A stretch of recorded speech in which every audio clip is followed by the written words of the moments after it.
Prime ನ್ಯೂಸ್ಗೆ ಸ್ವಾಗತ. ನಾನು ರಮ್ಯಾ. ಇಂದಿನ ಮುಖ್ಯಾಂಶಗಳು. ನಾನು ಅನಾಥ ಅಂತ ಜನರನ್ನು ಅನಾಥ ಮಾಡಿದ ಶಾಸಕ ಪ್ರದೀಪ್ ಈಶ್ವರ್. ಅಪಘಾತದಲ್ಲಿ ಸತ್ತವರ ಕುಟುಂಬಗಳಿಗೆ ನೀಡದ ಭರವಸೆ ಮರೆತ ಶಾಸಕರು. ಚುನಾವಣೆ ಪೂರ್ವದಲ್ಲಿದ್ದ ರೋಷಾವೇಶ ಏನಾಯಿತು ಎಂದು ಪ್ರಶ್ನೆ. ಗುಡಿಬಂಡೆ ತಾಲೂಕಿನ ಜಂಬಿಗೆ ಮರದಹಳ್ಳಿ ಕೆರೆ ಒತ್ತುವರಿ ಕ್ರಮ ವಹಿಸದ ಅಧಿಕಾರಿಗಳ ವಿರುದ್ಧ ಗ್ರಾಮಸ್ಥರ ಆಕ್ರೋಶ. 6.38 ಎಕರೆ ವ್ಯಾಪ್ತಿ ಕೆರೆ ಮುಚ್ಚುವ ಯತ್ನ. ಪದೇ ಪದೇ ಮನವಿ ಮಾಡಿದರೂ ಸ್ಪಂದಿಸದ ಅಧಿಕಾರಿಗಳು. ಗೌರಿಬಿದನೂರು ನಗರಸಭೆ ಜಿಲ್ಲಾಧಿಕಾರಿ ಜಿ ಪ್ರಭು ಭೇಟಿ. ಆಡಳಿತ ಸುಧಾರಣೆ ಅಭಿವೃದ್ಧಿ ಕಾರ್ಯಗಳ ಪರಾಮರ್ಶೆ. ಗೌರಿಬಿದನೂರು ಎಂಜಿ ರಸ್ತೆಯ ಕಾಮಗಾರಿ ನಡೆಸುವ ಭರವಸೆ ನೀಡಿದ ಜಿಲ್ಲಾಧಿಕಾರಿ. ಕಾರ್ಮಿಕನ ಮಗಳ ಮದುವೆಗೆ ಸಹಾಯಧನಕ್ಕೆ ಸಲ್ಲಿಸಿದ ಅರ್ಜಿ ರದ್ದು. ಕಾರ್ಮಿಕ ನಿರೀಕ್ಷಕರ ಕಚೇರಿಗೆ ಗರಾವ್ ಹಾಕಿದ ಕಾರ್ಮಿಕರು. ಲಂಚ ನೀಡದ ಕಾರಣಕ್ಕೆ ಅರ್ಜಿ ವಜಾ ಮಾಡಿದ ಆರೋಪ. ವಾರ್ತೆಗಳ ವಿವರ. ಚಿಕ್ಕಬಳ್ಳಾಪುರ ಶಾಸಕ ಪ್ರದೀಪ್ ಈಶ್ವರ್ ವಿರುದ್ಧ ಚಿಕ್ಕಬಳ್ಳಾಪುರದ ಜನತೆ ಸಿಡಿದೆದ್ದಿದ್ದಾರೆ. ಕ್ಷೇತ್ರದ ಅಭಿವೃದ್ಧಿ, ನೀರಾವರಿ ವಿಚಾರದಲ್ಲಿ ತುಟಿ ಬಿಚ್ಚದ ಶಾಸಕ ಪ್ರದೀಪ್ ಈಶ್ವರ್ ಕ್ರಮಕ್ಕೆ ವಿರೋಧ ಪಕ್ಷದ ಮಾತ್ರವಲ್ಲದೆ ವಿವಿಧ ಸಂಘಟನೆಗಳು ಆಕ್ರೋಶ ವ್ಯಕ್ತಪಡಿಸುತ್ತಿದೆ. ಜನರ ಬಗ್ಗೆ ಗಮನ ಹರಿಸದೆ ವೈಯಕ್ತಿಕ ರಾಜಕೀಯ ಮಾಡುವುದರಲ್ಲೇ 3 ವರ್ಷ ಕಳೆದ ಶಾಸಕರ ವಿರುದ್ಧ ಇಂದು ರೈತ ಜನಸೇನಾ ಪದಾಧಿಕಾರಿಗಳು ತೀವ್ರ ಆಕ್ರೋಶ ವ್ಯಕ್ತಪಡಿಸಿದ್ದಾರೆ. ಬನ್ನಿ ಹಾಗಾದರೆ ಅವರು ಏನು ಹೇಳಿದ್ದಾರೆ ನೋಡೋಣ.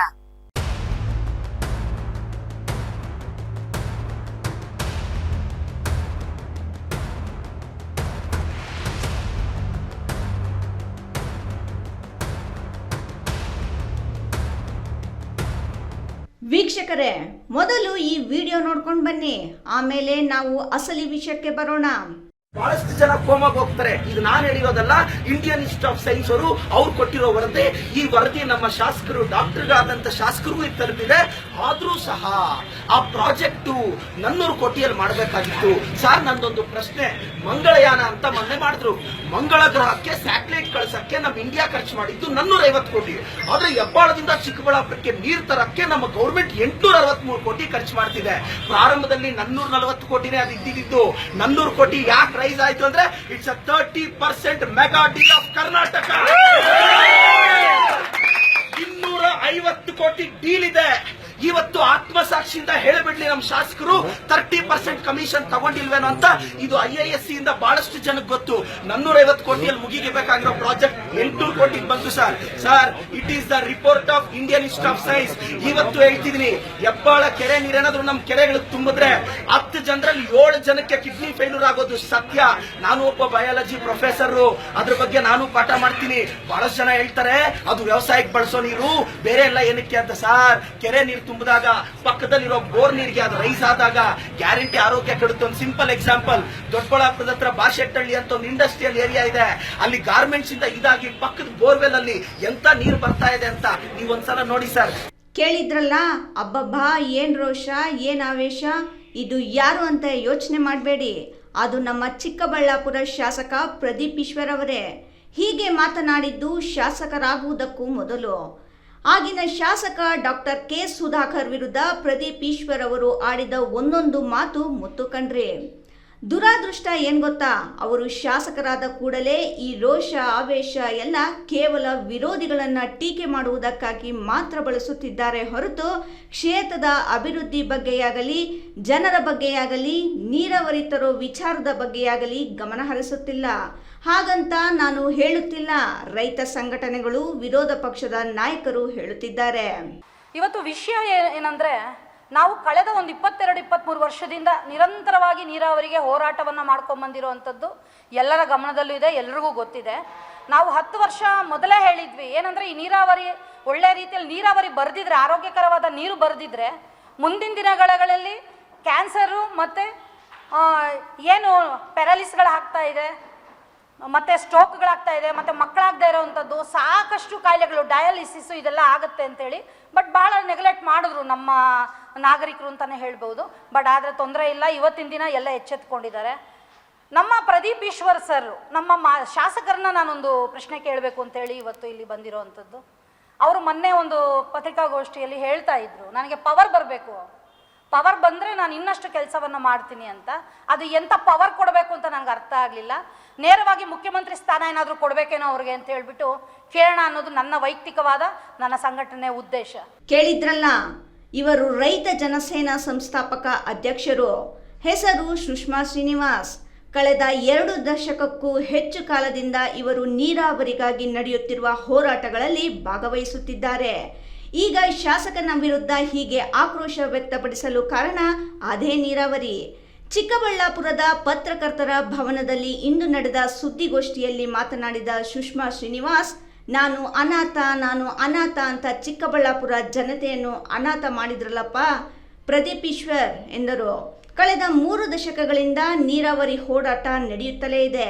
ತ್ಯಾಜ್ಯ ನೀರಿನಿಂದ ಜನರ ಆರೋಗ್ಯ ಬಲಿಯಾಗುತ್ತಿದೆ.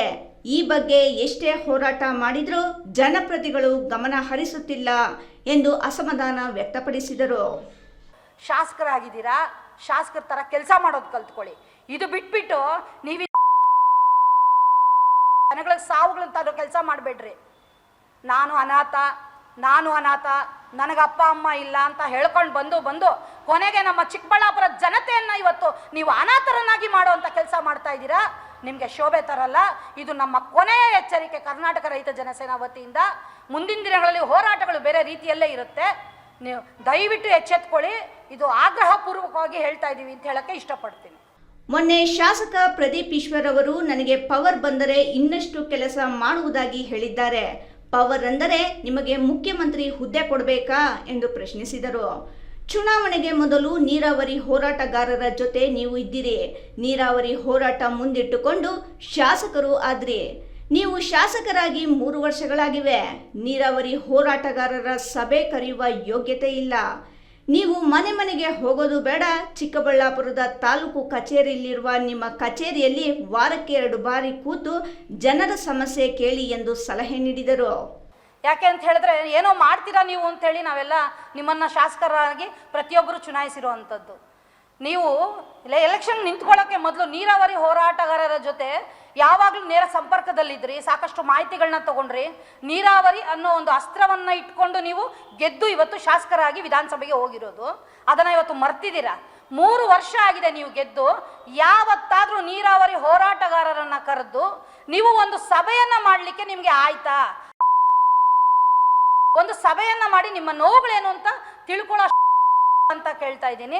ಮತ್ತೆ ನೀವು ಮನೆಗೂ ಹೋಗ್ತಿದ್ರಿ, ಹಳ್ಳಿ ಪ್ರವಾಸ ಬೆಳಗ್ಗೆ ಹೊತ್ತು. ಯಾಕೆ ಬೇಕು ಸ್ವಾಮಿ ನೀವೇ ಹೋಗೋದು? ಪಾಪ ನಿಮಗೆ ತುಂಬ ಸಮಯದ ಅಭಾವ. ಪಾಪ ಎಲ್ಲೆಲ್ಲೋ ಬೇರೆ ಜಿಲ್ಲೆಗಳಿಗೆ ಹೋಗಬೇಕು ನೀವು. ಅಲ್ಲಿ ನೀವು ನಿಮ್ಮಿಂದ ಬಹಳಷ್ಟು ಉತ್ತೇಜಿತರಾಗುವಂಥ ಯುವಕರಿದ್ದಾರೆ. ಹಾಗಾಗಿ ನಾನು ಹೇಳೋದು ಒಂದೇ, ನೀವೆಲ್ಲೋ ಹೋಗಿ ಏನು ಮಾಡಬೇಕಾಗಿಲ್ಲ. ನಿಮ್ಮದೇ ಆದ ತಾಲೂಕು ಆಫೀಸಲ್ಲಿ ನಿಮ್ಮದೇ ಆದ ಒಂದು ಕಚೇರಿ ಇದೆ. ವಾರಕ್ಕೆ 2 ರಿಂದ 3 ದಿನ ನೀವು ಅಲ್ಲಿ ಕುತ್ಕೊಳ್ಳಿ. ಸಮಸ್ಯೆ ಯಾರಿಗಿದ್ರೆ ಅವರೇ ನಿಮ್ಮನ್ನು ಹುಡುಕೊಂಡು ಬಂದು ಸಮಸ್ಯೆಗಳನ್ನ ಹೇಳ್ಕೊಳ್ಳೋಂಥ ಕೆಲಸ ಆಗುತ್ತೆ. ಸುಮ್ಮನೆ ಬುಟಾಟಿಗೆ ಮಾತುಗಳು ಹೇಳ್ಕೊಂಡಿರೋದಲ್ಲ. ನಿಮ್ಮ 3 ವರ್ಷದ ಶಾಸಕರ ಅವಧಿಯಲ್ಲಿ ಸದನದಲ್ಲಿ ನೀವು ಕ್ಷೇತ್ರದ ಸಮಸ್ಯೆಗಳ ಬಗ್ಗೆ ಒಮ್ಮೆಯಾದರೂ ಮಾತನಾಡಿದ್ದೀರಾ? ಸಿಕ್ಕ ಸಮಯದಲ್ಲಿ ಹಗ್ಗ ಕೊಡಿ, ಕಬ್ಬಿಣ ಕೊಡಿ ಅನ್ನೋದರಲ್ಲಿಯೇ ಕಾಲಹರಣ ಮಾಡಿದ್ದೀರಿ. ಕ್ಷೇತ್ರದ ಅಭಿವೃದ್ಧಿ, ನೀರಾವರಿ ಬಗ್ಗೆ ಮಾತನಾಡುವ ಯೋಗ್ಯತೆ ಇಲ್ಲ. ಸುಳ್ಳು ಹೇಳುವುದು ಶೋಭೆ ತರಲ್ಲ. ನೀರು ತರಲು ಆಗಲ್ಲ ಅಂದರೆ ಆಗಲ್ಲ ಅಂತ ಹೇಳಿ ಸುಳ್ಳು ಯಾಕೆ ಹೇಳ್ತೀರಾ? ಸರ್ಕಾರಿ ಆಸ್ಪತ್ರೆಗೆ ಹೋದರೆ ಸ್ಪಂದಿಸುತ್ತಿಲ್ಲ. ಲಂಚ ನೀಡದೆ ಯಾವುದೇ ರೋಗಿಗೂ ಚಿಕಿತ್ಸೆ ನೀಡುತ್ತಿಲ್ಲ. ತ್ಯಾಜ್ಯ ನೀರಿನಿಂದ ರೋಗ ಬಿದ್ದವರನ್ನು ಸಾಗಿಸಲು 10 ಆಂಬ್ಯುಲೆನ್ಸ್ ಬಿಟ್ಟಿದ್ದೀರಿ. ಹೀಗೆ ಮುಂದುವರೆದರೆ 100 ಆಂಬ್ಯುಲೆನ್ಸ್ ಬಿಟ್ಟರೂ ಸಾಲಲ್ಲ. ಸರ್ಕಾರಿ ಆಸ್ಪತ್ರೆಗೆ ಬೀಗ ಹಾಕಿ ಇಷ್ಟು ಅಧ್ವಾನದ ವ್ಯವಸ್ಥೆ ಈ ಹಿಂದೆ ಎಂದೂ ನೋಡಿಲ್ಲ ಎಂದು ಆಕ್ರೋಶ ವ್ಯಕ್ತಪಡಿಸಿದರು. ವೈದ್ಯಕೀಯ ಕಾಲೇಜು ಜಿಲ್ಲೆಯಲ್ಲಿ ಇದ್ದರೂ ರೋಗಿಗಳನ್ನು ಬೆಂಗಳೂರಿಗೆ ಕಳುಹಿಸುವ ಅವ್ಯವಸ್ಥೆ ಇದೆ. ಸಾರ್ವಜನಿಕವಾಗಿ ಸಭೆ ಮಾಡೋಣ ಬನ್ನಿ. ಕೇವಲ ಮೈಕ್ ಮುಂದೆ ನಿಂತು ಬೆಂಬಲಿಗನೆಂದು ಹೇಳಿಕೊಳ್ಳುವವನು ಮಾತನಾಡೋದಲ್ಲ. ನೇರ ಚರ್ಚೆ ಮಾಡೋಣ ಬನ್ನಿ. ಮುಂದಿನ ದಿನಗಳಲ್ಲಿ ಬೆಂಗಳೂರಿಗೆ ಡಯಾಲಿಸಿಸ್ಗಾಗಿಯೇ 1 ರೈಲು ಬಿಡಬೇಕು. ಇಲ್ಲವೇ ಪಂಚಾಯಿತಿಗೊಂದು ಡಯಾಲಿಸಿಸ್ ಕೇಂದ್ರ ತೆಗೆಯಬೇಕಾಗುತ್ತೆ. ನಾವು ಓಟು ಹಾಕುತ್ತಿಲ್ಲವೇ? ನಾವು ತೆರಿಗೆ ಪಾವತಿಸುತ್ತಿಲ್ಲವೇ? ನಮಗೆ ಶುದ್ಧ ನೀರು ನೀಡಬೇಕಾದ ಜವಾಬ್ದಾರಿ ನಿಮ್ಮ ಮೇಲಿದೆ. ನೀವು ಬೇಜವಾಬ್ದಾರಿಯಿಂದ ನಡೆದುಕೊಂಡರೆ ಜನತೆ ಸುಮ್ಮನೆ ಬಿಡಲ್ಲ. 1 ತಿಂಗಳಲ್ಲಿ ತ್ಯಾಜ್ಯ ನೀರು ನಿಲ್ಲಿಸಬೇಕು. ಇಲ್ಲವಾದರೆ ಮುಂದಿನ ಎಲ್ಲ ಸಾವು ನೋವುಗಳಿಗೂ ಸರ್ಕಾರವೇ ನೇರ ಹೊಣೆ. ಜಾತಿಗಳ ಮಧ್ಯ ಜಗಳ ತಂದಿಡುವ ಕೆಲಸವನ್ನು ಸರ್ಕಾರ ಮಾಡುತ್ತಿದೆ ಎಂದು ಆರೋಪಿಸಿದರು. ನಿಮಗೆ ವಿಧಾನಸೌಧದಲ್ಲಿ ಮಾತಾಡಲಿಕ್ಕೆ ಸೆಷನಲ್ಲಿ ಅವಕಾಶ ಸಿಕ್ಕಾಗ ಎಷ್ಟು ಮಾತಾಡಿದ್ದೀರಾ ಅಂತ ನಾನು ಕೇಳ್ತಾ ಇದ್ದೀನಿ. 3 ವರ್ಷದಿಂದ ಯಾವತ್ತಾದರೂ ನೀವು ಒಂದೇ ಒಂದು ದಿನ 10 ನಿಮಿಷ ನೀವು ಚಿಕ್ಕಬಳ್ಳಾಪುರ ಜನತೆಯನ್ನು ಉಳಿಸ್ಕೊಳ್ಳಿಕ್ಕೆ ಏನಾದರೂ ಮಾತಾಡಿದ್ದೀರಾ? ಆಗಿದೆಯಾ ನಿಮ್ಮ ಕೈಯಲ್ಲಿ? ಅವಕಾಶ ಸಿಕ್ಕಾಗ ಹಗ್ಗ ಕೊಡಿ ಬೀಗ ಕೊಡಿ ಅಂತ ಮಾತಾಡೋದು ಬಿಟ್ರೆ ನಮಗೆ ನೀರು ಕೊಡಿ, ನಮ್ಮ ಜನಗಳನ್ನ ಉಳಿಸಿ ಅಂತ, ಅಥವಾ ಇಲ್ಲಿರುವಂಥ ನಿರುದ್ಯೋಗಿಗಳಿಗೆ ಉದ್ಯೋಗ ಕಲ್ಪಿಸಿ ಅಂತೇಳಿ ಯಾವತ್ತಾದರೂ ಮಾತಾಡಿದ್ದೀರಾ? 3 ವರ್ಷ ಮಾತಾಡದೇ ಇರೋದನ್ನ ನೀವು ನನಗೆ ಇನ್ನಷ್ಟು ಪವರ್ ಬಂದ್ಬಿಟ್ರೆ ನಾನು ಮಾತಾಡ್ತೀನಿ ಅನ್ನೋ ಮಾತು ಯಾರೂ ಒಪ್ಪಲಿಕ್ಕೆ ಸಾಧ್ಯ ಇಲ್ಲ. ಶಾಸಕರೇ, ನೀವೊಬ್ಬರೇ ಅಂಬೇಡ್ಕರ್ ವಾದಿಯಲ್ಲ, ನಾವೆಲ್ಲರೂ ಅಂಬೇಡ್ಕರ್ ವಾದಿಗಳೇ. ನಿಮ್ಮ ಸರ್ಕಾರ ಯಾವ ಜಾತಿಗೆ ಏನು ಮಾಡಿದೆ ಬಹಿರಂಗಪಡಿಸಿ. ನಮ್ಮಲ್ಲಿ ಒಡಕು ಮೂಡಿಸುವ ಕೆಲಸ ಬಿಟ್ಟು ಶಾಸಕರಾಗಿರುವ ನೀವು ನಿಮ್ಮ ಕೆಲಸ ಮಾಡಿ. ನೆಲಮಂಗಲದ ಕಾಂಗ್ರೆಸ್ ಶಾಸಕರು ತ್ಯಾಜ್ಯ ನೀರೇ ಬೇಡ ಎಂದಿದ್ದಾರೆ. ದೊಡ್ಡಬಳ್ಳಾಪುರದ ಶಾಸಕರು ಅದೇ ಹೇಳಿದ್ದಾರೆ. ನಮ್ಮ ಚಿಕ್ಕಬಳ್ಳಾಪುರದ ಶಾಸಕರಿಗೇನಾಗಿದೆ?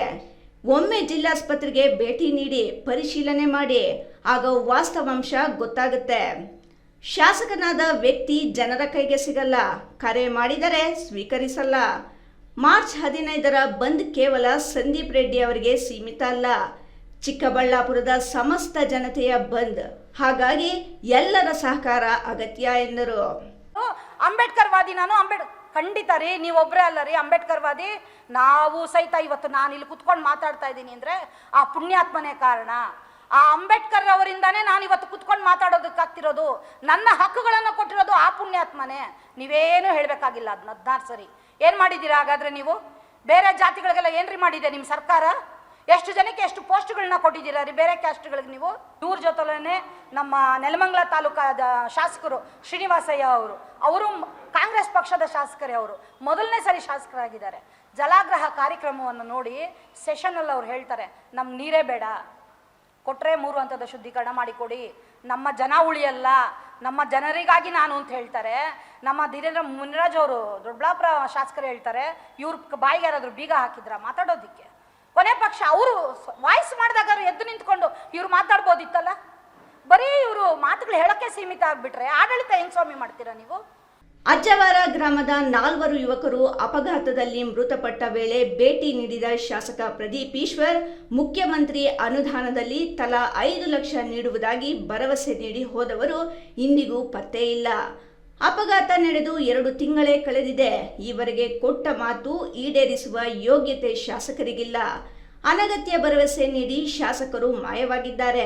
ಮಕ್ಕಳನ್ನು ಕಳೆದುಕೊಂಡ ಕುಟುಂಬಗಳಿಗೆ ನೀಡಿದ ಭರವಸೆಯಂತೆ ಹಣ ನೀಡಿ, ಇಲ್ಲವಾದರೆ ಮುಂದಿನ ದಿನಗಳಲ್ಲಿ ಹೋರಾಟ ಮಾಡಲಾಗುವುದು.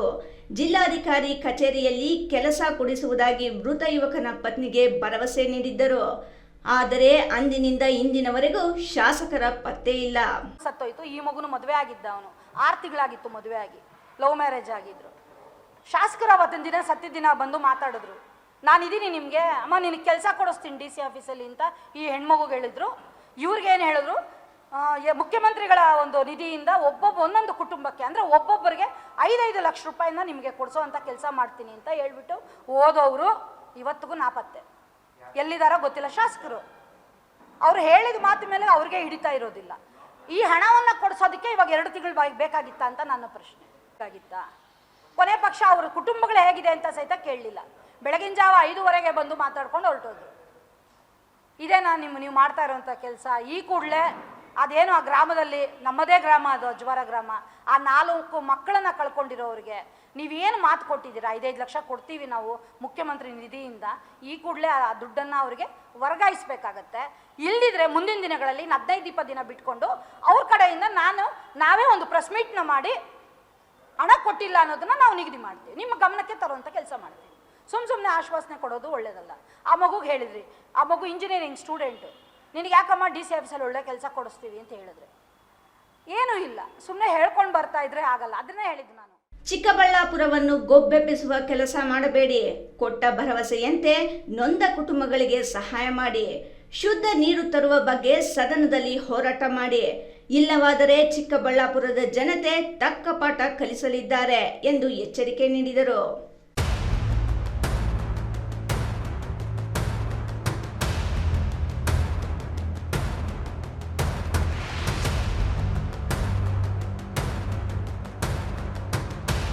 ಗುಡಿಬಂಡೆ ತಾಲೂಕಿನ ಸೋಮೇನಹಳ್ಳಿ ಗ್ರಾಮ ಪಂಚಾಯಿತಿ ವ್ಯಾಪ್ತಿಯ ಜಂಬಿಗೆ ಮರದಹಳ್ಳಿ ಸರ್ವೆ ನಂಬರ್ 29ರಲ್ಲಿ 6.38 ಎಕರೆ ಪ್ರದೇಶ ಒತ್ತುವರಿಯಾಗಿದೆ.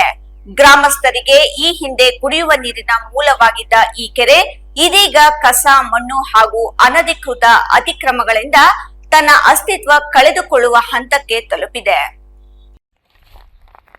ಗುಡಿಬಂಡೆ ತಾಲೂಕಿನ ಸೋಮೇನಹಳ್ಳಿ ಗ್ರಾಮ ಪಂಚಾಯಿತಿ ವ್ಯಾಪ್ತಿಯ ಜಂಬಿಗೆ ಮರದಹಳ್ಳಿ ಸರ್ವೆ ನಂಬರ್ 29ರಲ್ಲಿ 6.38 ಎಕರೆ ಪ್ರದೇಶ ಒತ್ತುವರಿಯಾಗಿದೆ.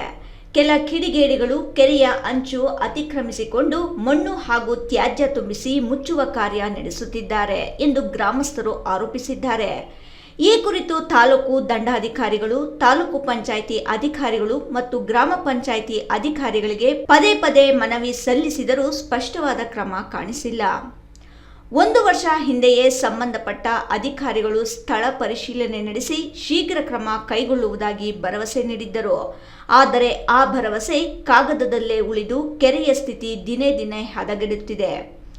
ಹಿಂದಿನ ದಂಡಾಧಿಕಾರಿಗಳು ಹಾಗೂ ತಾಲೂಕು ಪಂಚಾಯಿತಿ ಕಾರ್ಯನಿರ್ವಹಣಾಧಿಕಾರಿಗಳು ಸ್ಥಳಕ್ಕೆ ಭೇಟಿ ನೀಡಿದರೂ ಯಾವುದೇ ಪರಿಣಾಮಕಾರಿ ಕ್ರಮ ಕೈಗೊಳ್ಳದಿರುವುದು ಗ್ರಾಮಸ್ಥರ ಅಸಮಾಧಾನಕ್ಕೆ ಕಾರಣವಾಗಿದೆ. ಗ್ರಾಮ ಪಂಚಾಯಿತಿ ಅಭಿವೃದ್ಧಿ ಅಧಿಕಾರಿಗಳು ಕೂಡ 2 ಬಾರಿ ಪರಿಶೀಲನೆ ನಡೆಸಿದ್ದರೂ ನಮಗೂ ಇದಕ್ಕೂ ಸಂಬಂಧವಿಲ್ಲ ಎಂಬಂತೆ ನಿರ್ಲಕ್ಷ್ಯ ತೋರಿರುವುದಾಗಿ ಗ್ರಾಮಸ್ಥರು ಆರೋಪಿಸಿದ್ದಾರೆ. ಹಿಂದಿನ ಕಾಲದಲ್ಲಿ ಯಾವುದೇ ಯಂತ್ರೋಪಕರಣಗಳ ಸಹಾಯವಿಲ್ಲದೆ ರೈತರು ಮತ್ತು ಗ್ರಾಮಸ್ಥರು ತಮ್ಮ ಕೈಯಾರೆ ಕೆರೆಗಳನ್ನು ತೋಡಿ ನೀರು ಸಂಗ್ರಹಣೆ ಮಾಡುತ್ತಿದ್ದರು. ಬರಗಾಲದಂತಹ ಕಷ್ಟಕರ ಸಮಯಗಳಲ್ಲಿ ಈ ಕೆರೆಗಳು ಕುಡಿಯುವ ನೀರು ಹಾಗೂ ಕೃಷಿಗೆ ಜೀವನಾಡಿಯಾಗಿದ್ದವು. ಇಂದಿಗೂ ಕೆರೆಯಲ್ಲಿ ಸಮರ್ಪಕ ಸ್ವಚ್ಛತೆ ಮಾಡಿ ಹೆಚ್ಚುವರಿ ಮಣ್ಣು ತೆಗೆಯುವ ಮೂಲಕ ನೀರು ಸಂಗ್ರಹಣಾ ಸಾಮರ್ಥ್ಯವನ್ನು ಹೆಚ್ಚಿಸಿದರೆ ರೈತರಿಗೆ ಹಾಗೂ ಕಾಡು ಪ್ರಾಣಿಗಳಿಗೆ ಮಹತ್ವದ ನೆರವು ದೊರೆಯಲಿದೆ. ನನ್ನ ಹೆಸರು ಕೃಷ್ಣ ಅಡಿ ಅಂತ. ನಾನು ಇದೇ ಗ್ರಾಮದ ವಾಸಿ. ನಾನು ಕರ್ನಾಟಕ ರಾಜ್ಯ ಸಾಮಾಜಿಕ ಕಾರ್ಯಕರ್ತರ ಒಕ್ಕೂಟದಲ್ಲಿ ಜಿಲ್ಲಾಧ್ಯಕ್ಷರಾಗಿ ಕರ್ತವ್ಯ ನಿರ್ವಹಿಸ್ತಾ ಇದ್ದೇನೆ. ಇಲ್ಲಿ ಸುಮಾರು ಈ ಕುಂಟೆಯಲ್ಲಿ ಮೊದಲಿಗೆ ನಮ್ಮ ಗ್ರಾಮಸ್ಥರೆಲ್ಲ ಸಿಹಿ ನೀರಾಗಿ ಇದೇ ನೀರೇ ಕುಡಿತಾ ಇದ್ದರು. ಇವಾಗ ಕಾಲಕ್ರಮೇಣ ಈ ಬೋರ್ವೆಲ್ಗಳಾದ ಮೇಲೆ ಈ ಕುಂಟೆಯಲ್ಲಿ ಮಳೆಯನ್ನು ಕಮ್ಮಿ ಬಂದು ನೀರು ಕಡಿಮೆ ಬಂದ ಮೇಲೆ ಬೋರ್ವೆಲ್ ನೀರುಗಳು ಕುಡ್ಕೊಂಡು ನಿಂತೋಗಿದ್ದಾರೆ. ಈ ಕೆರೆ ಆಗಿನ ಕಾಲದಲ್ಲಿ ಯಾರು ಮಹಾರಾಜರು ಕಟ್ಟಿಸಿರೋ ಕುಂಟೆ ಇವಾಗ ನೈಸರ್ಗಿಕ ಎಲ್ಲ ಹಾಳು ಮಾಡಿ ನೋಡಿ ಕೆಲವು ಗ್ರಾಮಸ್ಥರುಗಳೇ ಈ ಥರ ತಂದು ಎಲ್ಲ ಹಾಕಿ ಅಧ್ವಾನ ಮಾಡ್ತಾ ಇದ್ದಾರೆ. ಇದರ ಬಗ್ಗೆ ಮೊದಲಿದ್ದು ತಹಸೀಲ್ದಾರ್ ಮೇಡಮ್ ಅವ್ರಿಗೂ ಗಮನಕ್ಕೆ ತಂದಿದ್ವಿ. ಬಂದು ಸ್ಪಾಟ್ ಇನ್ಸ್ಪೆಕ್ಷನ್ ಮಾಡ್ಕೊಂಡೋದ್ರು. ಇವಾಗ ಇರೋ ತಹಸೀಲ್ದಾರ್ಗೂ ಟ್ರ್ಯಾಕ್ಟರ್ಗಳಲ್ಲಿ ಹೊಡಿತಾ ಇರೋದನ್ನು ಫೋಟೋಗಳು ತೆಗೆದು ಹಾಕಿದ್ದೀವಿ. ನಾನು RIಗೆ ಹೇಳಿದ್ದೀನಿ, ಮೇಡಮ್ನಿಗೆ ಹೇಳಿದ್ದೀನಿ ಅಂತ ಹೇಳಿಬಿಟ್ಟು ಆಶ್ವಾಸನೆ ಕೊಟ್ಟರು ಅಷ್ಟೇ. ಇದುವರೆಗೆ ಯಾರು ಬಂದು ಅದ್ರ ಬಗ್ಗೆ ಗಮನ ಕೊಡಲಿಲ್ಲ. EO ಮೇಡಮ್ನು ಹೇಳಿದ್ದೀನಿ, EO ಮೇಡಮ್ಮ ಬಂದು ಸ್ಪಾಟ್ ಇನ್ಸ್ಪೆಕ್ಷನ್ ಮಾಡಿದ್ದಾರೆ. ಇದುವರೆಗೂ ಅದ್ರ ಗಮನನೇ ಕೊಡಲಿಲ್ಲ. ನಾವು PDO ಅಂತೂ ವಾರಕ್ಕೊಂದು ಸಾರಿ 15 ಸಾರಿ ಬರ್ತಾ ಇರ್ತಾರೆ. ನಾವು ಮೌಖಿಕವಾಗಿ ಒಂದು 20 ಸಾರಿ ಹೇಳಿದ್ದೀವಿ, ಇದ್ರ ಕಡೆ ಗಮನನೇ ಕೊಟ್ಟಿಲ್ಲ. ಏನೋ ಕೇಳಿದ್ರೆ ಇವತ್ತು ನಾಳೆ ಅನ್ನೋ ಲೆಕ್ಕದಲ್ಲಿ ನಮಗೆ ಯಾಕೆ ಬೇಕು, ನಮಗೇನು ಸಂಬಂಧ, ನಮಗೂ ಅದಕ್ಕೆ ಸಂಬಂಧನೇ ಇಲ್ಲ ಅನ್ನೋ ಲೆಕ್ಕದಲ್ಲಿ ಕಣ್ಣಿದ್ದು ಕ್ರೂಡರಂತೆ ಆಟ ಆಡ್ತಾ ಇದ್ದಾರೆ. ಅದು ಯಾವ ಇದು ಮಾಡ್ತಾರೋ ಗೊತ್ತಿಲ್ಲ. ಈಗಲಾದರೂ ಎಚ್ಚೆತ್ತುಕೊಂಡು ಇದರ ಬಗ್ಗೆ ಗಮನ ಹರಿಸಿದ್ರೆ ಒಳಿತು. ಇಲ್ಲಾಂದರೆ ಮುಂದೆ ಬೇರೆ ರೀತಿಯಲ್ಲಿ ಅದು ಕಚೇರಿಗಳ ಮುಂದೆ ಹೋರಾಟ ಮಾಡಬೇಕಾಗಿ ಬರುತ್ತೆ. ಅಧಿಕಾರಿಗಳಿಗೆ ಇದು ಎಚ್ಚರಿಕೆ ಕೊಡ್ತಾ ಇದ್ದೀನಿ. ಮಹೇಶ್, ರಾಯಲ್ಸ್ ಕನ್ನಡ, ಗುಡಿಬಂಡೆ. ಚಿಕ್ಕಬಳ್ಳಾಪುರ ಜಿಲ್ಲಾಧಿಕಾರಿ ಜಿ ಪ್ರಭು ಅವರು ಇಂದು ಗೌರಿಬಿದನೂರು ನಗರಸಭೆಗೆ ಭೇಟಿ ನೀಡಿದ್ದರು. ಅಲ್ಲದೆ ವಿವಿಧ ಇಲಾಖಾ ಅಧಿಕಾರಿಗಳೊಂದಿಗೆ ಸಭೆ ನಡೆಸಿದ ಜಿಲ್ಲಾಧಿಕಾರಿ ತಾಲೂಕು ಮತ್ತು ಗ್ರಾಮ ಮಟ್ಟದಲ್ಲಿ ಆಡಳಿತ ವ್ಯವಸ್ಥೆ ಜನಸ್ನೇಹಿಗೊಳ್ಳಲು ಅಧಿಕಾರಿಗಳು ಶ್ರಮಿಸುವಂತೆ ಸೂಚಿಸಿದರು. ಚಿಕ್ಕಬಳ್ಳಾಪುರ ಜಿಲ್ಲಾಧಿಕಾರಿ ಜಿ ಪ್ರಭು ಇಂದು ಗೌರಿಬಿದನೂರು ನಗರಸಭೆಗೆ ಭೇಟಿ ನೀಡಿ ಅಧಿಕಾರಿಗಳೊಂದಿಗೆ ಸಭೆ ನಡೆಸಿದರು. ಈ ವೇಳೆ ಮಾತನಾಡಿದ ಅವರು, ಜಿಲ್ಲೆಯ ಎಲ್ಲಾ ತಾಲೂಕುಗಳಲ್ಲಿ ಆಡಳಿತ ವ್ಯವಸ್ಥೆ ಸುಧಾರಿಸಲು ಕ್ರಮ ಕೈಗೊಳ್ಳಲಾಗುವುದು. ಸಾರ್ವಜನಿಕರಿಗೆ ಕಚೇರಿಗಳಲ್ಲಿ ಸುಲಭವಾಗಿ ಸ್ಪಂದನೆ ಸಿಗುವಂತೆ ಜನಸ್ನೇಹಿ ವ್ಯವಸ್ಥೆ ಜಾರಿ ತರಲಾಗುವುದು. ಇನ್ಮುಂದೆ ವಾರದಲ್ಲಿ 2 ಬಾರಿ ತಾಲೂಕುಗಳಿಗೆ ಭೇಟಿ ನೀಡಿ ಸಾರ್ವಜನಿಕ ಕುಂದುಕೊರತೆಗಳ ಸಭೆ ನಡೆಸಲಾಗುವುದು. ಸಾರ್ವಜನಿಕರ ಅಹವಾಲುಗಳನ್ನು ಸ್ವೀಕರಿಸಿ ಸ್ಥಳದಲ್ಲೇ ಪರಿಹಾರ ನೀಡುವ ಕೆಲಸ ಮಾಡಲಾಗುವುದು ಎಂದರು. ನಗರಸಭೆ ವ್ಯಾಪ್ತಿಯಲ್ಲಿರುವ 143 ಕಿಲೋಮೀಟರ್ ಚರಂಡಿ ವ್ಯವಸ್ಥೆ, ರಸ್ತೆ ಸುರಕ್ಷತೆಗಾಗಿ ಹಾಗೂ ಸ್ವಚ್ಛತೆಗೆ ಆದ್ಯತೆ ನೀಡಲಾಗುವುದು. ರಾಜಕಾಲುವೆ ಒತ್ತುವರಿ ಹಾಗೂ ನಗರಸಭೆ ಜಾಗಗಳ ಒತ್ತುವರಿ ಬಗ್ಗೆ ಮಾಹಿತಿ ಪಡೆದು ಕ್ರಮ ಜರುಗಿಸಲಾಗುವುದು ಎಂದರು. ನಗರಸಭೆಯ ಒಟ್ಟು 243 ಮಳಿಗೆಗಳಿಂದ ವಾರ್ಷಿಕ ಸುಮಾರು 3 ಕೋಟಿ ರೂಪಾಯಿಗೂ ಅಧಿಕ ಆದಾಯ ಬರುತ್ತಿದೆ. ವಾಣಿಜ್ಯ ಮಳಿಗೆಗಳಿಂದ ಬರುತ್ತಿರುವ ಆದಾಯವನ್ನು ಮರುಪರಿಶೀಲಿಸಿ ಬಾಕಿ ಇರುವ ತೆರಿಗೆ ಸಮರ್ಪಕವಾಗಿ ಸಂಗ್ರಹಿಸಲು ಅಧಿಕಾರಿಗಳಿಗೆ ಸೂಚನೆ ನೀಡಿದರು. ನಮಸ್ಕಾರ. ಇವತ್ತು ನಮ್ಮ ಗೌರಿಬಿದನೂರು ತಾಲೂಕಿನ ಸಮಗ್ರ ತಾಲೂಕು ಭೇಟಿಗೆ ಬಂದಿದ್ದೇನೆ. ಜಿಲ್ಲಾಧಿಕಾರಿಯಾಗಿ ಮುಂದಿನ ದಿನಗಳಲ್ಲಿ ಮಾನ್ಯ ಉಸ್ತುವಾರಿ ಸಚಿವರಾಗಲಿ, ಜಿಲ್ಲೆಯ ಮಾನ್ಯ ಎಲ್ಲ ಶಾಸಕರುಗಳಾಗಲಿ, ನಾಗರಿಕರಾಗಲಿ ಎಲ್ಲರ ಅಪೇಕ್ಷೆ ಇದೆ. ಪ್ರತಿ ತಾಲೂಕುಗಳಲ್ಲಿ, ಪ್ರತಿ ಕಚೇರಿಗಳಲ್ಲಿ ಒಂದು ಒಳ್ಳೆಯ ಆಡಳಿತ ವ್ಯವಸ್ಥೆ ಇರಬೇಕು ಅಂತ. ಸೊ ಅದರ ಭಾಗವಾಗಿ ಇನ್ನು ಮುಂದೆ ವಾರಕ್ಕೆ 2 ದಿನ ಕಡ್ಡಾಯವಾಗಿ ತಾಲೂಕುಗಳ ಭೇಟಿ ಹಾಗೂ ಕುಂದುಕೊರತೆಗಳ ಒಂದು ಸಾರ್ವಜನಿಕ ಕುಂದುಕೊರತೆಗಳು ಅಹವಾಲುಗಳನ್ನು ತಕ್ಷಣ ಒಂದು ಕಟ್ಟುನಿಟ್ಟಾದ ಸೂಚನೆಗಳನ್ನು ಕೊಡೋದ್ರ ಮೂಲಕ, ಜವಾಬ್ದಾರಿಗಳನ್ನು ವಹಿಸೋದ್ರ ಮೂಲಕ ಅವರ ಮನವಿಗಳಿಗೆ ಸ್ಪಂದಿಸುವಂಥ ಕೆಲಸ ನಿರಂತರವಾಗಿ ಮುಂದೆ ಮಾಡ್ತೇವೆ. ಅದ್ರ ಜೊತೆಗೆ ವಿವಿಧ ಕಚೇರಿಗಳಿಗೆ ಅನಿರೀಕ್ಷಿತ ಭೇಟಿ ಕೊಡೋದ್ರ ಮೂಲಕ ನಮ್ಮ ಎಲ್ಲ ಕಚೇರಿಗಳಲ್ಲಿ ಆಡಳಿತ ವ್ಯವಸ್ಥೆ ಸುಧಾರಣೆ ಮಾಡಬೇಕು ಅಂತಕ್ಕಂಥದ್ದು ನನ್ನ ಸರ್ಕಾರದ ಆಶಯ ಆಗಿದೆ. ಭಾಳ ಸ್ಪಷ್ಟವಾದ ಸೂಚನೆ ಇದೆ. ಆಡಳಿತ ವ್ಯವಸ್ಥೆ ಚುರುಕಾಗಬೇಕು, ಜನಸ್ನೇಹಿ ಆಗಬೇಕು, ಜನರಿಗೆ ಪೂರಕವಾದ ಆಡಳಿತ ಸಿಗಬೇಕು ಅಂತೇಳಿ ಜಿಲ್ಲಾಧಿಕಾರಿಯಾಗಿ ಖಡಾಖಂಡಿತವಾಗಿ ಆ ಒಂದು ಮೇಲುಸ್ತುವಾರಿಯನ್ನು ಭಾಳ ಯಶಸ್ವಿಯಾಗಿ ಮತ್ತು ಭಾಳ ಗಂಭೀರವಾಗಿ ತೆಗೆದುಕೊಂಡು ಆ ಉಸ್ತುವಾರಿಯನ್ನು ಮಾಡ್ತೇನೆ ಅನ್ನೋ ಮಾತನ್ನು ಈ ಸಂದರ್ಭದಲ್ಲಿ ಹೇಳಕ್ಕೆ ಬಯಸ್ತೇನೆ. ಈಗ ಇವತ್ತು ನಗರಸಭೆ ಗೌರಿಬಿದನೂರಿನಲ್ಲಿ ಭೇಟಿ ಮಾಡಿದ ಸಂದರ್ಭದಲ್ಲಿ ಎಲ್ಲ ಅಭಿವೃದ್ಧಿ ಕೆಲಸಗಳು, ಉದಾಹರಣೆಗೆ ಒಂದು 134 ಕಿಲೋಮೀಟರ್ಗಳಷ್ಟು ಉದ್ದದ ಚರಂಡಿ ಇದೆ ಇಡೀ ನಮ್ಮ ನಗರಸಭೆ ವ್ಯಾಪ್ತಿನಲ್ಲಿ. 1 ವರ್ಷದಲ್ಲಿ ನಾವು ಅದನ್ನು ಸ್ವಚ್ಛತೆ ಮಾಡಬೇಕಾಗುತ್ತೆ. ಸೊ ಅದಕ್ಕೆ 1 ವರ್ಷದಲ್ಲಿ ಮಾಡಬೇಕು ಅಂದರೆ ಪ್ರತಿ ತಿಂಗಳಿಗೆ ಎಷ್ಟು ಮಾಡಬೇಕು, ಪ್ರತಿ ದಿನಕ್ಕೆ ಎಷ್ಟು ಮಾಡಬೇಕು, ಅದೇ ರೀತಿ ಬೀದಿಯನ್ನು ಸ್ವಚ್ಛವಾಗಿ ಇಟ್ಕೊಳ್ಳೋವಂಥದ್ದು. ಒಟ್ಟು ಎಷ್ಟು ಕಿಲೋಮೀಟರ್ ಲೆಂತ್ನ ರಸ್ತೆ ಇದೆ ಇಡೀ ನಗರಸಭೆ ವ್ಯಾಪ್ತಿನಲ್ಲಿ.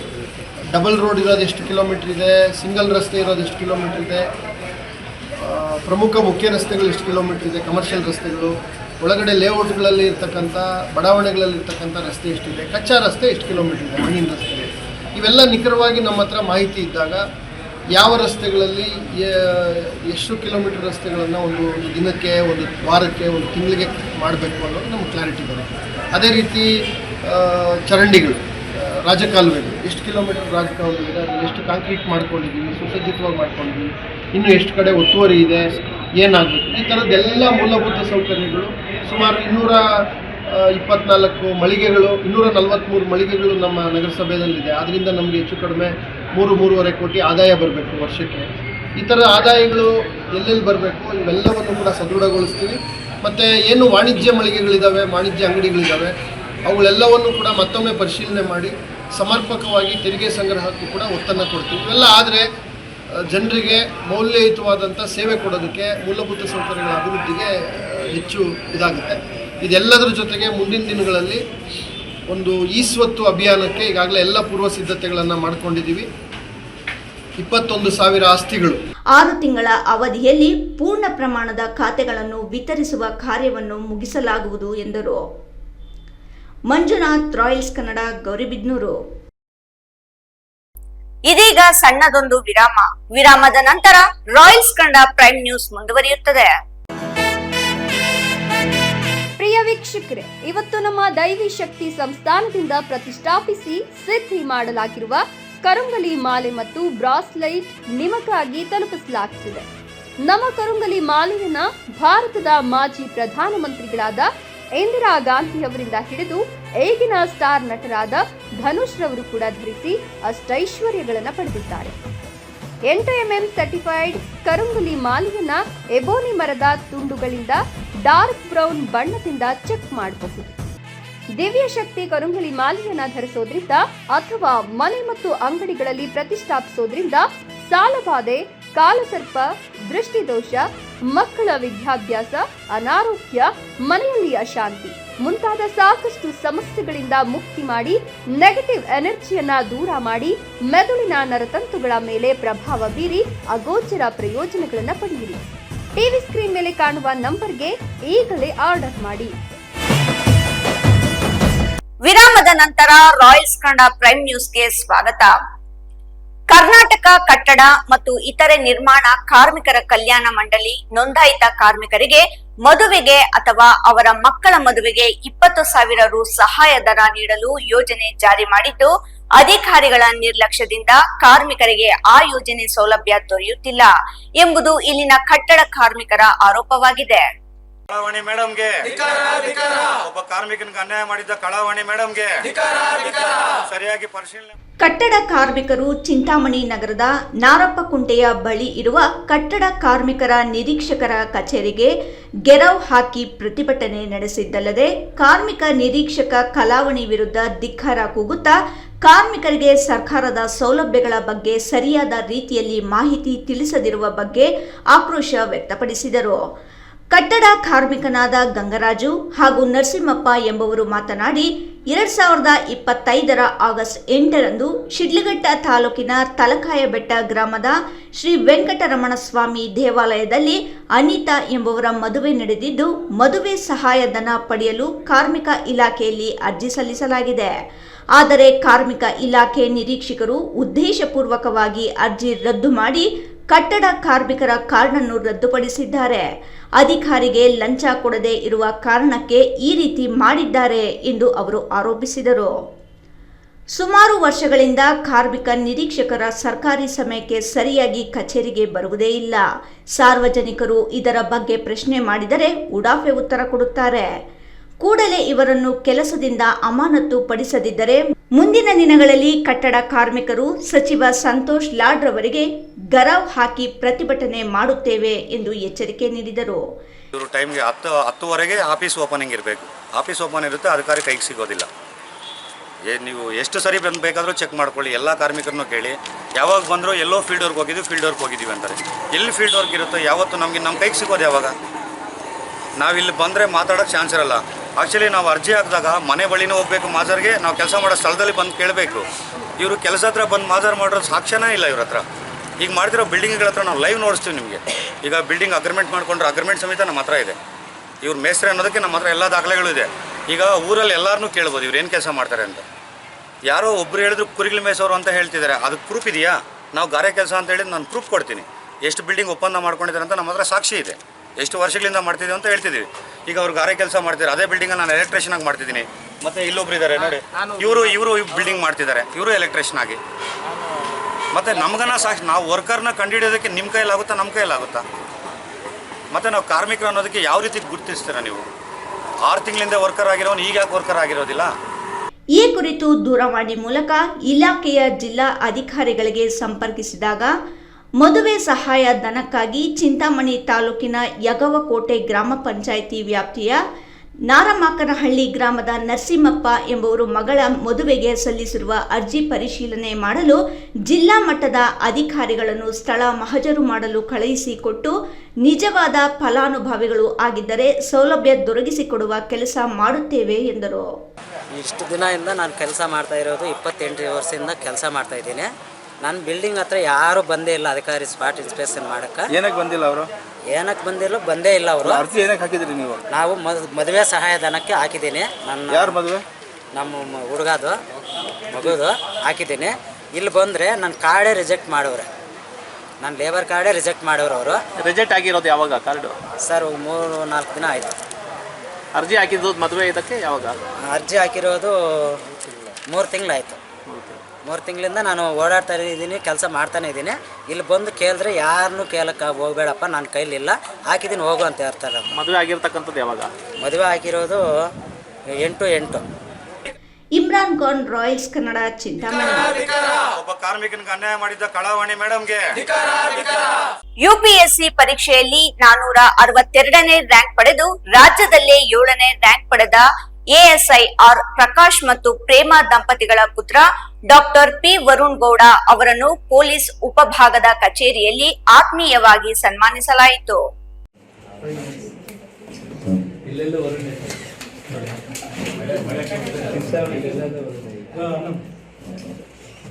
ಯುಪಿಎಸ್ಸಿ ಪರೀಕ್ಷೆಯಲ್ಲಿ 462ನೇ ರ್ಯಾಂಕ್ ಪಡೆದು ರಾಜ್ಯದಲ್ಲೇ 7ನೇ ರ್ಯಾಂಕ್ ಪಡೆದ ಎಎಸ್ಐ ಆರ್ ಪ್ರಕಾಶ್ ಮತ್ತು ಪ್ರೇಮಾ ದಂಪತಿಗಳ ಪುತ್ರ ಡಾಕ್ಟರ್ ಪಿ ವರುಣ್ ಗೌಡ ಅವರನ್ನು ಪೊಲೀಸ್ ಉಪಭಾಗದ ಕಚೇರಿಯಲ್ಲಿ ಆತ್ಮೀಯವಾಗಿ ಸನ್ಮಾನಿಸಲಾಯಿತು.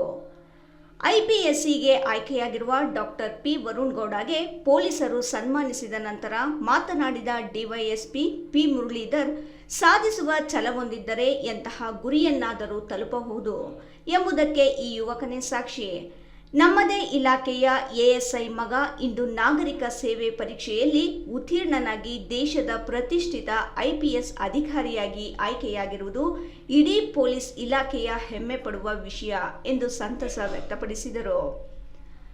ತನ್ನ ತಂದೆ ಸೇವೆ ಸಲ್ಲಿಸುತ್ತಿರುವ ಅದೇ ಇಲಾಖೆಯಲ್ಲಿ ಉನ್ನತ ಅಧಿಕಾರಿಯಾಗಿ ಮಿಂಚಲು ಸಜ್ಜಾಗಿರುವ ಈ ಯುವಕ ಸಾಧಕನ ಹೆಸರು ಎಲ್ಲೆಡೆ ಸದ್ದು ಮಾಡುತ್ತಿದೆ. ವೃತ್ತಿಯಲ್ಲಿ ಎಂಬಿಬಿಎಸ್ ವೈದ್ಯನಾಗಿದ್ದರೂ ನಾಡಿನ ಸೇವೆ ಮಾಡಬೇಕೆಂಬ ಹಂಬಲದಿಂದ ಯುಪಿಎಸ್ಸಿ ಪರೀಕ್ಷೆ ಎದುರಿಸಿ ಸತತ 3ನೇ ಪ್ರಯತ್ನದಲ್ಲಿ ಐಪಿಎಸ್ ಅಧಿಕಾರಿಯಾಗಿ ಆಯ್ಕೆಯಾಗಿದ್ದಾರೆ. ಈ ಸಾಧಕನ ತಂದೆ ಪ್ರಸ್ತುತ ಇಲಾಖೆಯಲ್ಲಿ ಎಎಸ್ಐ ಆಗಿ ಕಾರ್ಯನಿರ್ವಹಿಸುತ್ತಿದ್ದಾರೆ.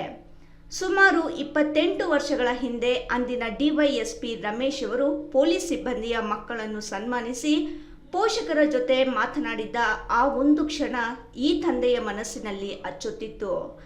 ಅಂದೇ ಇವರು ತನ್ನ ಮಗನನ್ನು ದೊಡ್ಡ ಅಧಿಕಾರಿಯನ್ನಾಗಿ ಮಾಡಬೇಕು ಎಂದು ಕನಸು ಕಂಡಿದ್ದರು. ಆ ಕನಸಿನ ಪ್ರತಿಫಲವೇ ಇಂದು ಮಗ ಐಪಿಎಸ್ ಅಧಿಕಾರಿಯಾಗಿ ಹೊರಹೊಮ್ಮಿರುವುದು. ಮಗನ ಈ ಸಾಧನೆಯನ್ನು ಕಂಡು ತಂದೆ ತಾಯಿಯ ಕಣ್ಣಲ್ಲಿ ಆನಂದ ಬಾಷ್ಪ ತುಂಬಿ ಬಂದಿತ್ತು. ಈ ಸಂದರ್ಭದಲ್ಲಿ ಮಾತನಾಡಿದ ಯುವ ಐಪಿಎಸ್ ಅಧಿಕಾರಿ, ನಾನು ಮೊದಲು ಪೊಲೀಸ್ ಕುಟುಂಬದ ಸದಸ್ಯ, ಆಮೇಲೆ ಅಧಿಕಾರಿ. ಪೊಲೀಸ್ ಇಲಾಖೆಯ ಕಷ್ಟ ಸುಖಗಳನ್ನು ನಾನು ಹತ್ತಿರದಿಂದ ಕಂಡಿದ್ದೇನೆ. ನನ್ನ ತಂದೆ ಎಎಸ್ಐ ಆಗಿ ಪಟ್ಟ ಶ್ರಮವೇ ನನ್ನ ಯಶಸ್ಸಿಗೆ ಕಾರಣ ಎನ್ನುತ್ತಾರೆ. ಎಲ್ಲ ಪೊಲೀಸ್ ಸಿಬ್ಬಂದಿ ತಮ್ಮ ಮಕ್ಕಳಿಗೆ ಉನ್ನತ ಶಿಕ್ಷಣ ಕೊಡಿಸಿ ಪ್ರೋತ್ಸಾಹಿಸಿ ಎಂದು ಕರೆ ನೀಡಿದರು.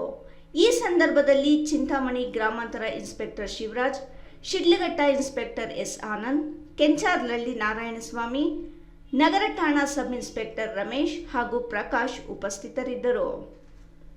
ಇಮ್ರಾನ್ ಖಾನ್, ರಾಯಲ್ಸ್ ಕನ್ನಡ, ಚಿಂತಾಮಣಿ.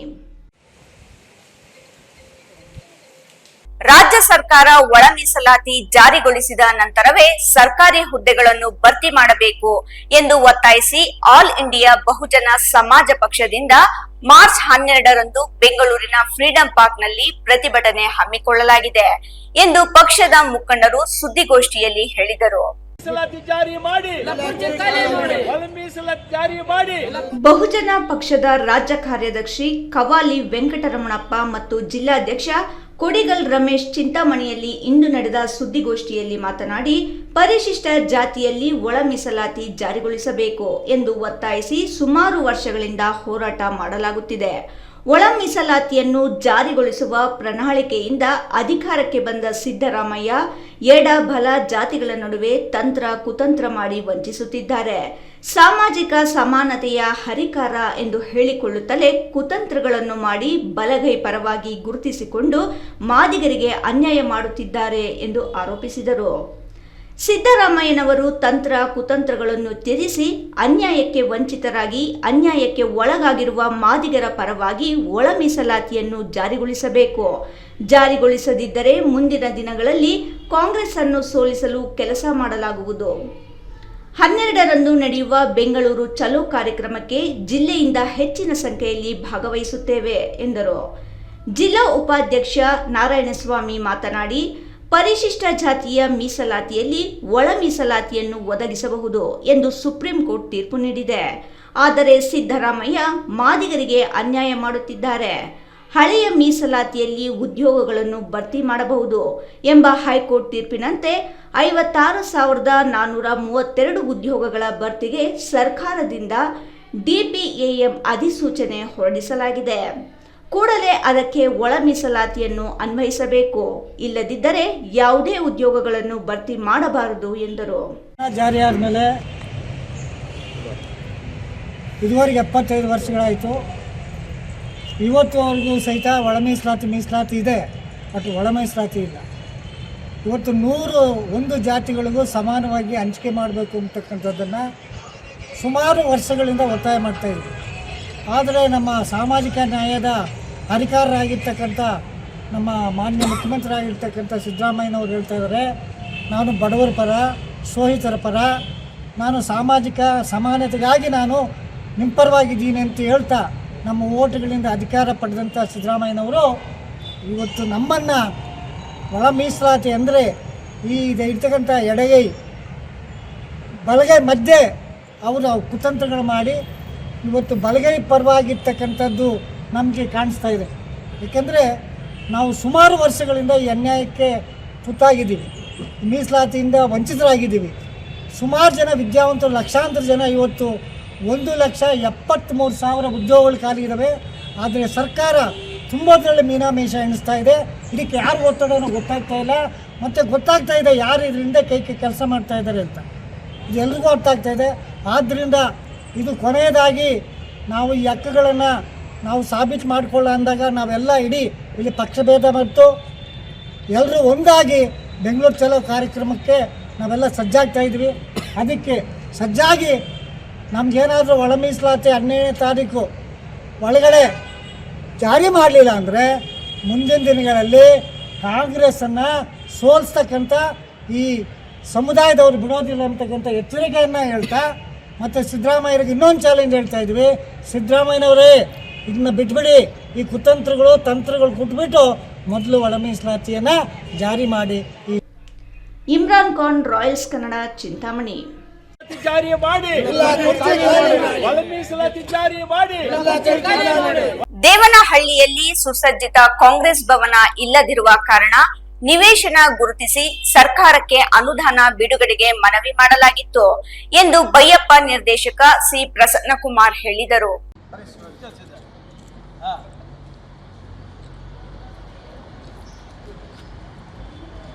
ದೇವನಹಳ್ಳಿ ಪುರಸಭೆ ಕಾರ್ಯಾಲಯದಲ್ಲಿ ಬೈಯಪ್ಪ ಅಧ್ಯಕ್ಷರ ನೇತೃತ್ವದಲ್ಲಿ ಕೆಪಿಸಿಸಿ ಇಂದ ನೀಡಿದ ಅನುದಾನದ ಚೆಕ್ ಅನ್ನು ಪುರಸಭೆಗೆ ಹಸ್ತಾಂತರಿಸಿ ಪ್ರಸನ್ನಕುಮಾರ್ ಮಾತನಾಡಿದರು. ದೇವನಹಳ್ಳಿ ಪುರಸಭೆ ವ್ಯಾಪ್ತಿಯ ಬಡಾವಣೆಯೊಂದರಲ್ಲಿ 17 ಗುಂಟೆ ವಿಸ್ತೀರ್ಣದಲ್ಲಿ ಕಾಂಗ್ರೆಸ್ ಭವನ ನಿರ್ಮಾಣಕ್ಕೆ ಜಾಗವನ್ನು ಗುರುತಿಸಲಾಗಿತ್ತು. ಇದೀಗ ಆ ಜಾಗವನ್ನು ಖರೀದಿಸಲು ಕೆಪಿಸಿಸಿ ಇಂದ 87 ಲಕ್ಷ ರೂಪಾಯಿಗಳ ಡಿಡಿ ಚೆಕ್ ಅನ್ನು ಪುರಸಭೆಗೆ ಹಸ್ತಾಂತರಿಸಲಾಗಿದ್ದು, ಮುಂದಿನ ದಿನಗಳಲ್ಲಿ ಕಾಂಗ್ರೆಸ್ ಭವನ ನಿರ್ಮಾಣಕ್ಕೆ ಮುಂದಾಗಲಾಗುವುದು ಎಂದು ಹೇಳಿದರು. ಕಾಂಗ್ರೆಸ್ ಭವನಕ್ಕೆ ಸ್ವಂತ ಜಾಗ ಇಲ್ಲದೆ ಇರೋದ್ರಿಂದ ನಾವು ಈ ಪುರಸಭಾ ವ್ಯಾಪ್ತಿಯಲ್ಲಿ ಇರ್ತಕ್ಕಂಥ ಒಂದು ನಿವೇಶನವನ್ನು ಗುರುತು ಮಾಡಿ ಆ ನಿವೇಶನಕ್ಕೆ ಆಗುವಂಥ ವೆಚ್ಚನ ಸರ್ಕಾರಕ್ಕೆ ಭರಿಸಿ ಇವತ್ತು ಆ ಡಿಡಿ ನಮ್ಮ ಕಾಂಗ್ರೆಸ್ ಭವನದ ಟ್ರಸ್ಟಿಂದ ಡಿಡಿ ಮಾಡಿ ಕಳಿಸ್ಕೊಟ್ಟಿದ್ದಾರೆ ನಮ್ಮ ಕೆಪಿಸಿಸಿ ಕಚೇರಿಯಿಂದ. ಅದನ್ನು ಪುರಸಭೆಗೆ ಹ್ಯಾಂಡ್ ಓವರ್ ಮಾಡ್ತಾ ಇದ್ದೀವಿ. ಅಮೆರಿಕ, ಇಸ್ರೇಲ್ ಹಾಗೂ ಇರಾನ್ ಯುದ್ಧದ ಪರಿಣಾಮ ಭಾರತಕ್ಕೆ ಅನಿಲ ಪೂರೈಕೆಯಲ್ಲಿ ವ್ಯತ್ಯಯವಾದ ಬೆನ್ನಲ್ಲೇ ಕೋಲಾರ ಜಿಲ್ಲೆಯಲ್ಲೂ ಹೋಟೆಲ್ಗಳಿಗೆ ವಾಣಿಜ್ಯ ಬಳಕೆ ಸಿಲಿಂಡರ್ ಪೂರೈಕೆ ಸ್ಥಗಿತಗೊಳಿಸಲಾಗಿದೆ. ಅಮೆರಿಕ, ಇಸ್ರೇಲ್ ಹಾಗೂ ಇರಾನ್ ಯುದ್ಧದ ಪರಿಣಾಮ ಭಾರತಕ್ಕೆ ಅನಿಲ ಪೂರೈಕೆಯಲ್ಲಿ ವ್ಯತ್ಯಯವಾದ ಬೆನ್ನಲ್ಲೇ ಕೋಲಾರ ಜಿಲ್ಲೆಯಲ್ಲೂ ಹೋಟೆಲ್ಗಳಿಗೆ ವಾಣಿಜ್ಯ ಬಳಕೆ ಸಿಲಿಂಡರ್ ಪೂರೈಕೆ ಸ್ಥಗಿತಗೊಳಿಸಲಾಗಿದೆ. ಹೆಚ್ಚಿನ ಹೋಟೆಲ್ಗಳಿಗೆ ಸೋಮವಾರವೇ ವಾಣಿಜ್ಯ ಬಳಕೆ ಸಿಲಿಂಡರ್ ಪೂರೈಕೆಯಾಗಿಲ್ಲ. ಹಿಂದೆ ಬುಕ್ ಮಾಡಿದವರಿಗೆ ಮಾತ್ರ ಪೂರೈಕೆಯಾಗಿದೆ. ಈಗಾಗಲೇ ದಾಸ್ತಾನು ಇರುವಷ್ಟು ದಿನ ಮಾತ್ರ ಹೋಟೆಲ್ಗಳು ನಡೆಯಲಿದ್ದು, ಬಳಿಕ ಅವುಗಳ ವಹಿವಾಟಿನ ಮೇಲೆ ಪರಿಣಾಮ ಬೀರಲಿದೆ. ಬಾಗಿಲು ಮುಚ್ಚುವ ಆತಂಕವೂ ಎದುರಾಗಿದೆ. ಮಂಗಳವಾರದಿಂದ ವಾಣಿಜ್ಯ ಬಳಕೆ ಸಿಲಿಂಡರ್ ಪೂರೈಕೆ ಆಗುವುದಿಲ್ಲ ಎಂಬುದಾಗಿ ಹೇಳುತ್ತಿದ್ದಾರೆ. ಪೂರೈಕೆ ಆಗದಿದ್ದರೆ ಹಾಗೂ ಈಗಿರುವ ದಾಸ್ತಾನು ಮುಗಿದರೆ ಅನಿವಾರ್ಯವಾಗಿ ಹೋಟೆಲ್ ಬಾಗಿಲು ಮುಚ್ಚಬೇಕಾಗುತ್ತದೆ. ಕೋಲಾರದಲ್ಲಿ ಸುಮಾರು 40 ಹೋಟೆಲ್ಗಳಿವೆ. ಕೆಲವು ದರ್ಶನಿಗಳಿಗಂತಲೂ ಚಿಕ್ಕ ಹೋಟೆಲ್ಗಳಿವೆ. ಗಾಡಿ ಹೋಟೆಲ್ಗಳೂ ಇವೆ. ಕೆಲವರು 3-4 ಸಿಲಿಂಡರ್ ದಾಸ್ತಾನು ಇಟ್ಟುಕೊಂಡಿದ್ದಾರೆ. ಅವು ಖಾಲಿಯಾದರೆ ಏನು ಮಾಡುವುದು?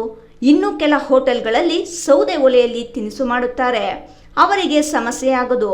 ಬೆಂಗಳೂರಿನಲ್ಲಿ ಹೋಟೆಲ್ ಮಾಲೀಕರು ಸಂಘದ ಸಭೆ ನಡೆದಿದೆ. ಅಲ್ಲಿ ಏನು ತೀರ್ಮಾನ ಕೈಗೊಳ್ಳುತ್ತಾರೆ ನೋಡಬೇಕು ಎಂದರು. ಹೋಟೆಲ್ಸ್ ಎಲ್ಲ ಇವತ್ತು ಮಧ್ಯಾಹ್ನದಿಂದ ಬಾಗಿಲಾಗಬೇಕಂತ ಡಿಸೈಡ್ ಮಾಡಿದ್ವಿ. ಕಮರ್ಷಿಯಲ್ ಗ್ಯಾಸ್ ಇಲ್ಲದೆ ಇರೋದ್ರಿಂದ ಇವತ್ತೇನೋ 11 ಗಂಟೆಗೆ ಸ್ವಲ್ಪ ಕೊಟ್ಟಿದ್ದಾರೆ ಗ್ಯಾಸು. ಇವತ್ತು ಸಂಜೆವರೆಗೆ ಆಗುತ್ತೆ. ನಾಳೆಯಿಂದ ಬೆಳಗ್ಗೆಯಿಂದ ಮೋಸ್ಟ್ಲಿ ಹೋಟ್ಲ್ ಬಾಗಿಲು ಹಾಕುವಂಥ ಒಂದು ವ್ಯವಸ್ಥೆಯನ್ನು ರೆಡಿ ಮಾಡಿದ್ದೀವಿ. ಬೆಂಗಳೂರು ಹೋಟ್ಲ್ ಅಸೋಸಿಯೇಷನಿಂದ ಹೋಟ್ಲ್ ಬಾಗಿಲು ಹಾಕೋಕ್ಕೆಲ್ಲ ರೆಡಿ ಮಾಡಿದ್ದಾರೆ. ಆಲ್ರೆಡಿ 50% ಹೋಟೆಲ್ಸ್ ಬಂದಾಗಿದೆ. ಕೋಲಾರದಲ್ಲೂ ಚಿಕ್ಕ ಚಿಕ್ಕ ಹೋಟೆಲೆಲ್ಲ ಬಂದ್ ಮಾಡಿಬಿಟ್ಟಿದ್ದಾರೆ. ನಾಳೆಯಿಂದ 99% ಮೋಸ್ಟ್ಲಿ ಎಲ್ಲ ಒಟ್ಟು ಬಾಗಿಲಾಕುವಂಥ ವ್ಯವಸ್ಥೆ ಇದೆ.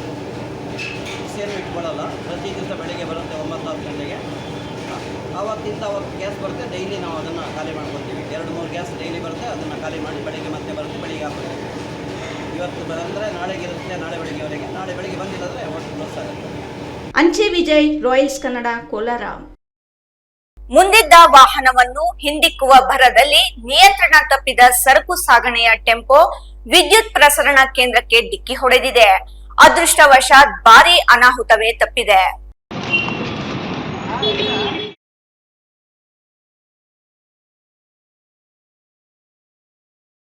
ಮುಂದಿದ್ದ ವಾಹನವನ್ನು ಹಿಂದಿಕ್ಕುವ ಭರದಲ್ಲಿ ನಿಯಂತ್ರಣ ತಪ್ಪಿದ ಸರಕು ಸಾಗಣೆಯ ಟೆಂಪೋ ವಿದ್ಯುತ್ ಪ್ರಸರಣ ಕೇಂದ್ರಕ್ಕೆ ಡಿಕ್ಕಿ ಹೊಡೆದಿದೆ.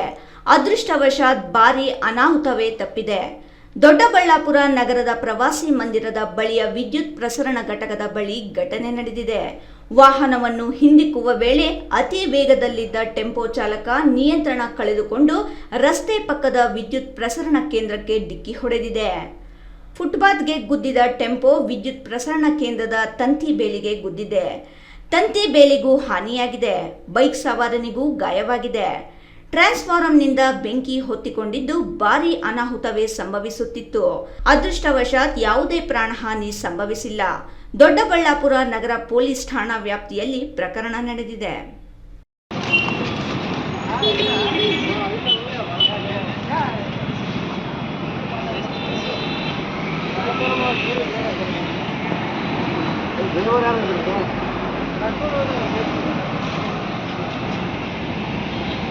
ವೈದ್ಯಕೀಯ ಸಿಬ್ಬಂದಿ ವಿವಿಧ ಬೇಡಿಕೆ ಈಡೇರಿಸುವಂತೆ ಒತ್ತಾಯಿಸಿ ಮಾರ್ಚ್ 11ರಿಂದ 15ರವರೆಗೆ ಜಿಲ್ಲೆಯಾದ್ಯಂತ ಮುಷ್ಕರ ಹಮ್ಮಿಕೊಳ್ಳಲಾಗಿದೆ ಎಂದು ವೈದ್ಯಕೀಯ ಸಿಬ್ಬಂದಿ ಹೇಳಿದರು.